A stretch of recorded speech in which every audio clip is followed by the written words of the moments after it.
வணக்கம் மக்களே. இன்றைக்கி சனிக்கிழமை காலையில் மாடிக்கு வந்தேன். பார்த்துருங்க, நேற்றைக்கு சாயங்காலையில் மாடிக்கு வர முடியலை, அவ்வளவு மழை. ஒருக்கா 12 மணிக்கு போல் மழை பெய்தது, நிறைய நேரம் பெய்யுது. அதுக்கு பிறகு சாயங்காலம் 4 மணிக்கு தொடங்கின மழை பாருங்க.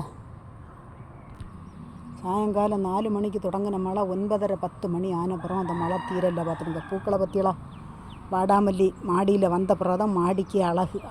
எப்படின்னா என்னைக்கும் பூத்தது போலே நிற்கும். பற்றியலாம் அழகாக கலரை பற்றியலாம்.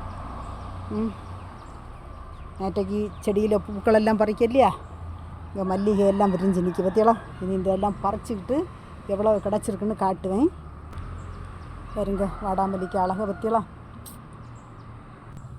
பாருங்க. மஞ்சள் அழகி எவ்வளோ பூக்கள் பூத்துருக்கு பற்றியலாம். மழையாக இருந்தப்புறம் எவ்வளோ பூக்கள் பற்றியலாம் பாருங்க. மயில் மாணிக்கம், மயில் மாணிக்கத்துலேயே நிறைய பூக்கள்.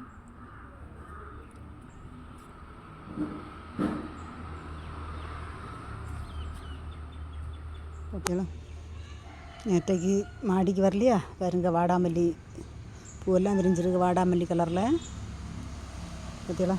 இது மஞ்சள், இந்த கலரு வெள்ளை எல்லாம் விரிஞ்சிருக்கு. நேற்றைக்கு மழைன்னா அப்படி ஒரு மழை. எங்கே அந்த மழையில் மாடிக்கு வாரதுக்கு.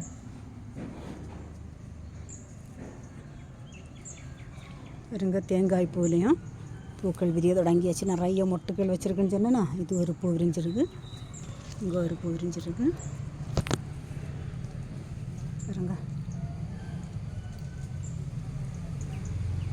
மல்லிகையிலையும் நிறைய பூக்கள். வெற்றி மொட்டுக்கள் எல்லாம் மெல்லன்னு பெருசாக தொடங்கியாச்சு. மெக்சிகம் பாருங்க. டேபிள் ரோஸ்லேயும் நிறைய பூக்கள். இப்போ என்னால் நான் வீடியோ போடும்போது இப்படி தான் பார்த்துருங்க, நிறைய பூக்கள் பூத்து நிற்கும். அதே போல் இப்போவும் பூக்க தொடங்கியாச்சு. ஏன்னா அந்த கொம்புகளை எல்லாம் கொஞ்சம் கட் பண்ணி விட்டோம் பார்த்துருங்க. அதனால் எல்லா பூக்களும் கொஞ்சம் நிறைய பூக்க ஆரம்பித்தாச்சு. இன்றைக்கி செம்பருத்தியில் 3 பூ பூத்துருக்கு. இதெல்லாம் இந்த சைனீஸ் வெல்வெட் இது கொம்பு தான் வைக்கணும் பார்த்துடுங்க. விதை உண்டா என்னன்னு எனக்கு தெரியாது. நான் கொம்பு தான் எடுத்து ஒரு இடத்துலேருந்து அது இது வள்ளி போல் படரும். நான் அதை நமக்கு படத்தி விடுற இடம் இல்லாதனால வள்ளி போல் படர விடல, இப்படி கட் பண்ணி விட்டுருக்கேன். இதில் இருந்து வெட்டி போட்ட கொம்பு இங்கே விழுந்து இங்கேயும் படர்ந்து வளர்ந்து வருது பார்த்துடுங்க. எப்படி இது பிடிச்சிருந்தா லைக் பண்ணுங்கள், ஷேர் பண்ணுங்கள், சப்ஸ்கிரைப் பண்ணுங்கள். இந்த அழகிகளாட்டு மாடியில் நிறைய பூக்கள் மழையில்.